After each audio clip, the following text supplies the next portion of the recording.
Hi guys and welcome back to Birmingham Fan TV.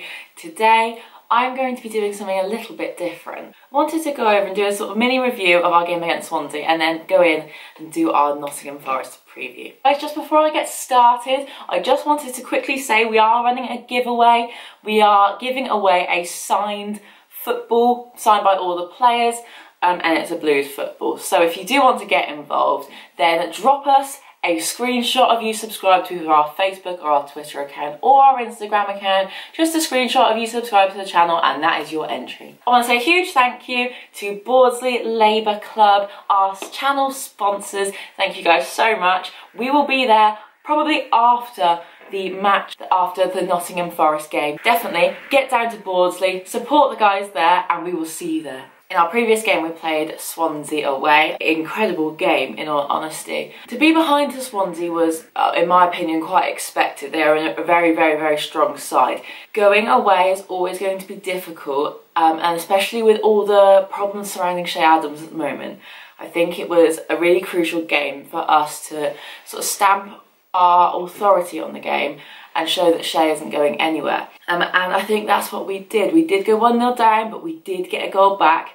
Magoma wasn't having his best game, but he definitely shut us all up when he scored that brilliant goal, so fair play to him. But the one thing that really annoyed me was the Pedersen sending off. Now, I personally think that it was a red. The first tackle was definitely a yellow. Two isolated situations, they're both yellows. I don't think you can say, oh well, that the second challenge wasn't a yellow card, so we shouldn't have been sent off. I personally think it was a very bad challenge. We went down to 10 men just before half-time. We did then go behind. We had played 20 minutes of the second half and McBurney scored for Swansea. Now we thought, that was it, end of, game over. That's it, we're down to 10 men, but no. The ball comes down our end of the pitch, and it looked like Vassell had knocked it in from our end, but actually it was an own goal from Grimes.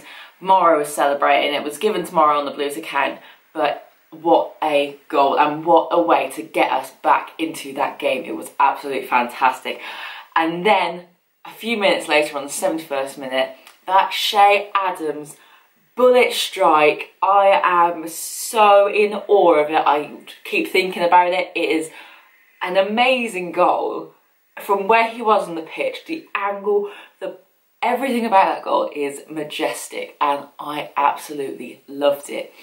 Now, we can say all we want about that we should have taken the 3 points away, and yes, it is disappointing. Did we really think going into the game that we were going to get anything more than a point from the game? Personally, I said in the preview it was going to be a 1-1. So coming from that, I'm pleased with the point. I'm not pleased with the manner that we got the point, because we should have got the 3, yes. You know, we win some, we lose some, and we go on to Nottingham Forest. So, we are playing Forest on the Saturday, 2nd of February. Forest sit 9th in the Championship table at the moment, and we sit 12th. We are 2 points behind Forest, so with a win we could go above them and get even closer to the playoff places. Now, looking at Forest's last few results, on the 26th of January, last Saturday, they played Wigan at home and won 3-1. Previously to that, they played at home to Bristol City and lost 1-0. Previously to that, Forest were away to Reading, and Reading won that 2-0, so quite a shock result there, to be honest.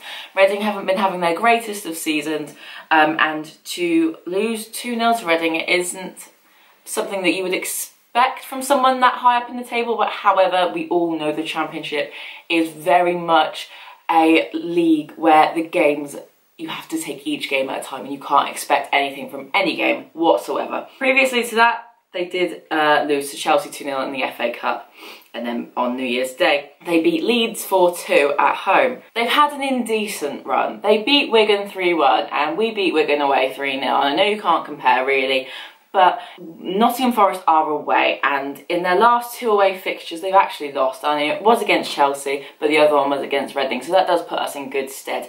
Forest have scored, in their last 4 games they've actually only scored 3, but that was in 1 game, and that was in their previous game. So it is very much a turbulent team. I know their manager has changed, not hugely recently, but their manager has changed, so he's embedding everything in now. But still, let's go on to the more in-depth stats that I absolutely love. So, against Nottingham Forest, we have won 39 games. We have drawn 34, but we have lost 42. So, Forest have the upper hand against us in this fixture. But if we look at the last few results against Forest, the last time we played them was away. We were winning 2-0, thought we were actually going to win a game, but we ended up drawing 2-2.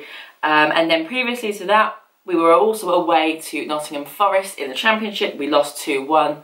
But then previously to that, our last home fixture against Forest, we won 1-0. It's very much one that I'm finding hard to dissect. I think it will be a game that we both give it our all.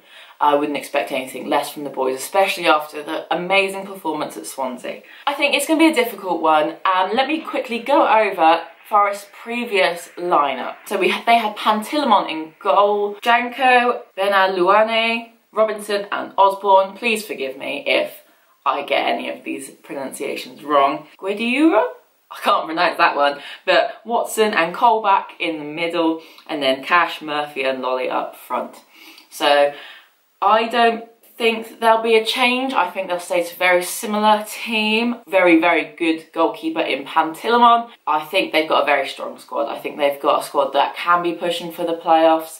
But I think they're like us in the sense that are there 6 teams better than them? And the answer is yes. Let me get on to the Blues team. Can I just quickly talk about Lee Camp for a second? Because he made a absolutely horrendous save. Right? He let in that horrendous goal at Swansea. But then that absolutely fantastic save that he made down the other end. I keep watching that. I see it on my Twitter and I'm just watching it and thinking, how can you do one thing and then not do the other? It blows my mind. He seems to not be able to do the simplest of things, but he can do the most amazing things, and I just can't get my head around him. But I think, you know what, Gary Monk trusts in Lee Camp, so if Gary Monk does, so should we. So we'll have Camp in goal. Along the back line we will have Collan, probably in left back, Harding at right back, Morrow and Dean. Not very much change there. Pedersen will be out now for 1 game, seeing as it was 2 yellow cards to a red. Then in the middle, after his goal against Swansea, I think Magoma has held his place. I think having Emrabti come into the squad has given him that drive to sort of try a bit harder, because he knows now he's fighting for a place. So I'd have Magoma on the left, Potter on the right.